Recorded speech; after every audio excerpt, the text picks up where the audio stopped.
There is one person on your team right now who could take real weight off your shoulders inside the next year. You already know who they are. You've been meaning to develop them for months, probably years. And what you've actually been doing is nothing more than handing them more of your own work. I'm talking about more tasks off your plate, more things to manage, but not one decision that's actually yours to make. You haven't given that up at all. Here's the part most owners get backwards. The thing that actually turns someone into a leader is the one thing that you're most afraid to give them. Stay with me for that, because it's the move that nobody else wants to make. By the end of this episode, you're going to have a plan for one specific person, the one you're building. You're going to have that plan written down and ready to run this quarter. I have spent 30 years building industry-leading companies and the leaders inside them, and I got this exact thing wrong for a long time. Let's get into it. Let me tell you what I mean by the one you're building. Because it's not who you think. It's not your most loyal person. Loyalty is nice. It's not the loudest one in the meeting either. It's the person who is a ceiling that's higher than the seat that they're sitting in right now. The one who's already outgrowing the job that you gave them, and doesn't have the words for it yet. Every owner has one. Every business leader has one on their team. Most of us are just wasting them. For a long stretch, I thought I was developing people. I look back now and I was just handing out more of my task list with my name still on top of it. That's not development. That's delegation with training wheels. Real development, works the other way. It's a handful of moves done in order. 5 of them. Those 5, you pick the one, right? You scope what they own. Put them in the pressure. Hand over a decision that can actually cost you something. Then you got to get out of their way. 5 moves, 1 person, 1 quarter. I'm going to walk you through all 5 using one operator that I watched do this the right way after doing it the wrong way for years. Let's start with the first move, because most people get it wrong before they even begin. Let me tell you about an operator I'll call Greg. Quick thing first, because it actually does matter. This story actually happened. The situation, the numbers, the decision, how it played out, all of it true. What I changed is his name, his company, and the city he's in. We do that every single time we talk about someone from inside a Me Plus Ultra session. What gets said in that room stays protected. That's the whole reason that people are willing to put the hard stuff on the table in there in the first place. So back to Greg. He runs a commercial flooring company, huge jobs, hospitals, corporate campuses, the kind of installs where one mistake can potentially cost 6 figures. So Greg calls me last year sounding a little tired. I'm not talking about the busy tired. I'm talking about the other kind, the kind where every problem in a 60-person company still ends up on his phone at 9 at night. So I asked him the question that I want you to sit with. And I said, Greg, if you got hit by a truck tomorrow, who runs the commercial side? Long silence. And he says, nobody, it's all me. Here's the thing, though. That wasn't true. He had somebody. Her name was Susan. She'd been his best project manager, for 4 years. Ran his biggest, ugliest jobs, never dropped one. He just never picked her, at least not out loud, not to himself. And when I made him actually think about it, he didn't have one candidate. He had 3. And that's usually how this goes. He had a guy named Paul who'd been with him 15 years, loyal to the bone. First one there, last one to leave. Greg's gut said Paul because, let's face it, Paul felt safe. But Paul had, topped out years ago. He was exactly as good as the day he plateaued. And everybody knew it, including Paul. So he has another guy, a younger guy, right? Kevin.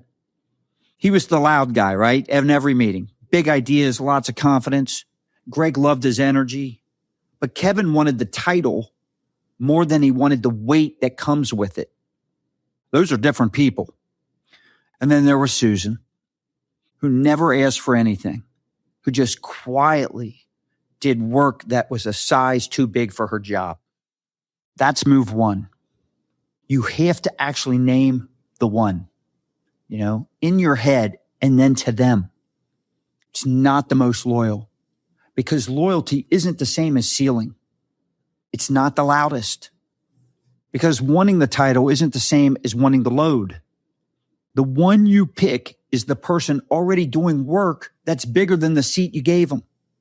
And here's the tell.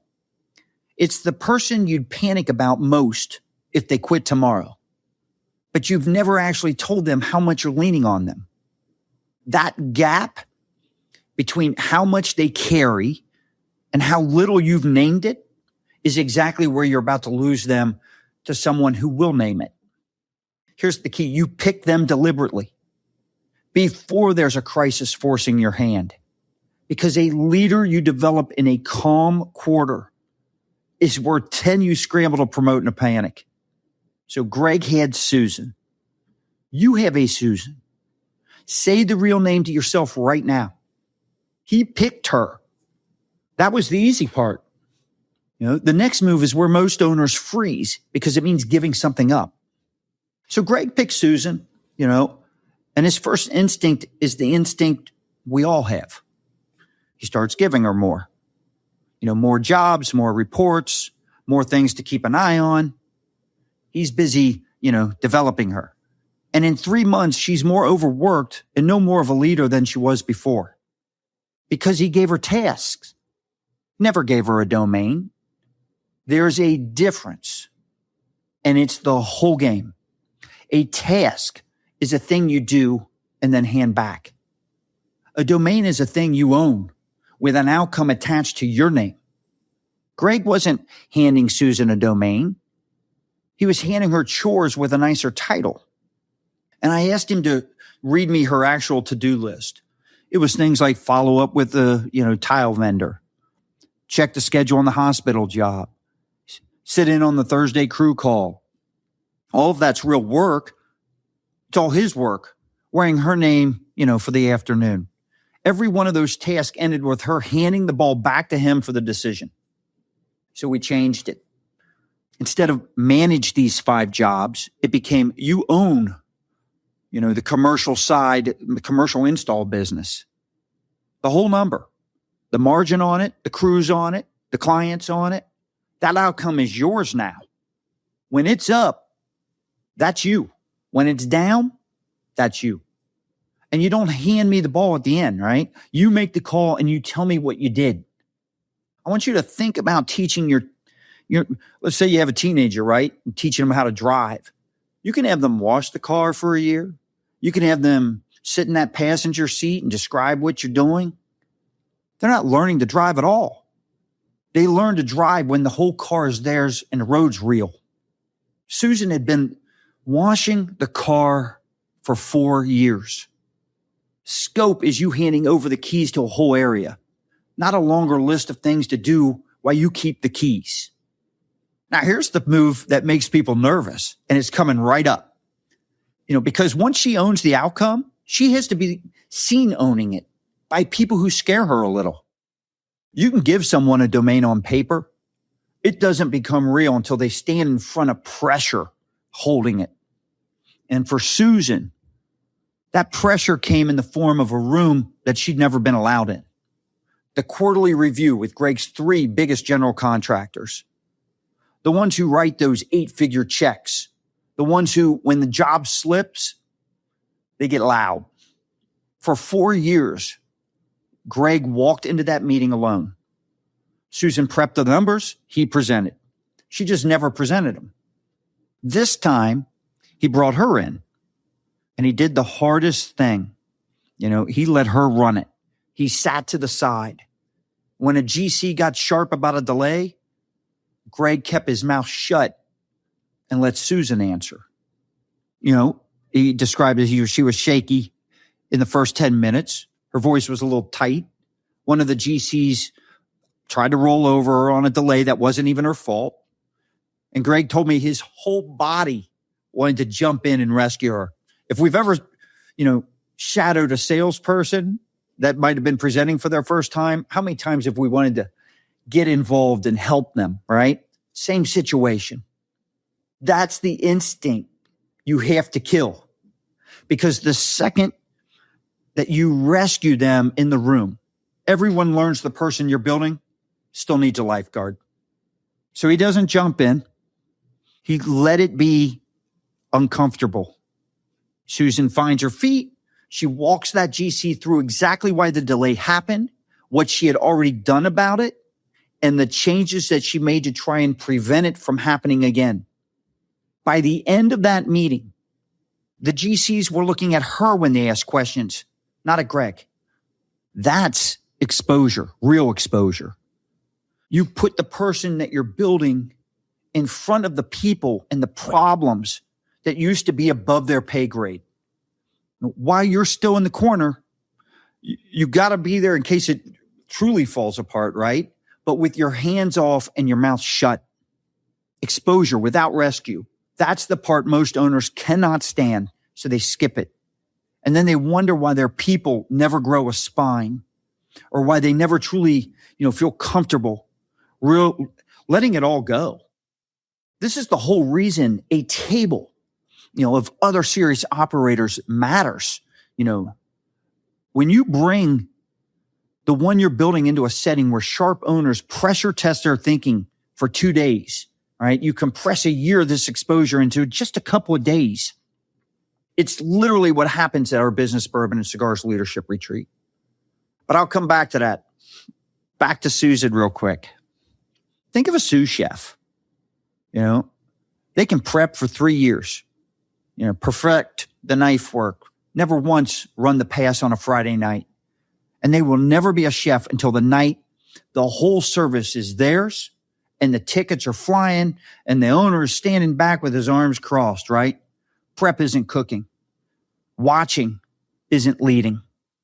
So Greg exposed her and she held up. And that set up the move he was most afraid of, the one I told you about at the start. Because what I just walked you through, putting the one you're building in front of real pressure, it is exactly what the Business, Bourbon, and Cigars Retreat is built to do. If that's landing, the early bird, rate is up on the site right now. The room is capped. We keep it small on purpose. So I honestly can't even tell you how many seats are left by the time you're hearing this. Go look before you talk yourself out of it. It's meplusultra.com/BBC50. The link's in the show notes as well. All right. So back to Greg and the move that he was most afraid of. Here it is. The move nobody wants to make. Everything up to now, picking her, scoping her, exposing her. Greg could do it while still holding the wheel. This one he can't. This is the one where he actually lets go. You have to hand the person a real decision, one that's genuinely theirs. And here's the part that makes owners sick to their stomach. It has to be a decision that can actually cost you something. Because if the only calls you let them make are the ones where every answer is fine, you didn't hand over a decision. You handed over a quiz that you already graded. Nobody grows into a decision they're never allowed to make. For Susan, the decision showed up as a job, a $400,000 install, with a general contractor who was known to be a nightmare. They slow paid them, were always quick to blame, the kind of client that looks like revenue and turns into a wound. We've all been there. Susan wanted to walk away from it. Greg wanted to take it. 400 grand is 400 grand, right? And the old Greg takes that job every time. And this was the moment. He told me he had the words in his mouth to overrule her. Take the job, we'll manage it. He didn't say them.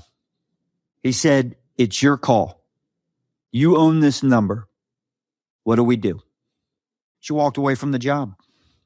2 months later, that same GC stiffed another flooring company in their town for $200,000 and put them in a lawsuit. Susan read the situation the right way, and she read it better than Greg did. But understand, the win isn't that she was right.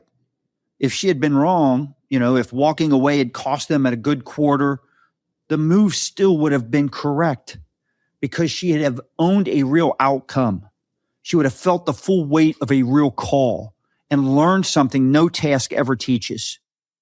You don't build a leader by taking more work off your plate. You build one by putting a real decision on theirs. That includes the downside. The first decision you hand over should be one that can leave a mark. Otherwise, you didn't hand over anything. You just gave them a longer leash on the same short task. Greg handed her the call. She made it. This is what brings us to the last move, and it's the one that decides whether any of this holds or whether you kind of quietly take it all back. Here's how most owners or business leaders undo everything they just built. They do all 4 moves, and then they kind of hover. They pick the person, scope the domain, they expose them, put them in the pressure, even hand over the decision. Then they stand in the doorway, reviewing every call, getting CC'd on every email. Just keep me in the loop, being available for every question. And the person feels it. They learn the truth fast. The decision isn't really theirs. There's a shadow owner in the doorway, so they stop deciding. They start checking with you again. And you've trained them right back into a task doer with a fancier title. Move 5 is the discipline to step out of the doorway and let the decision be all the way theirs, including the times they do it differently than you would. If you've been on this show before, you heard me say 1,000 times the difference in the model at J&L Marketing today versus when I was involved in the day-to-day operations and running the company. Jamil had a completely different way of doing it than I did. And you know what? His way is working great. The last part's the hardest. Susan runs jobs differently than Greg. She's more cautious on clients, more generous with the crews. She'll spend money on a job that Greg would have tried to save. Some of it he flat out wouldn't do. And he's had to learn to sit on his hands because a leader who could only make your calls in your way, that's not a leader. That's a copy of you with worse information and less authority. And I'll be honest about what makes this so hard, because I've mentioned this a million times. I've lived this. When you step out of that doorway, the business gets a little less like you. And that feels like loss. It feels like the thing you built is drifting away from you. But that feeling is lying to you. What's actually happening is the business is becoming its own thing instead of an extension of your nervous system. That's the goal. That was always the goal. It it doesn't feel like a win in the moment. It feels like grief right up until it feels like freedom. 6 months in, Greg told me the moment he knew it worked, a GC called the office to thank somebody for saving a job that almost went sideways. That GC asked for Susan, not Greg. Greg had to hear about it secondhand. He said it stung for about 4 seconds. Then it felt like someone finally lifted something off his chest he'd been carrying for years. The day someone thanks the person you built instead of you, that's not you losing control. That's the first day you actually own a company instead of a job. And that's it. That's the whole plan. So here's your quarter. You pick the person with a ceiling above their seat, named out loud. You scope them a whole domain to their own, not a longer list of tasks.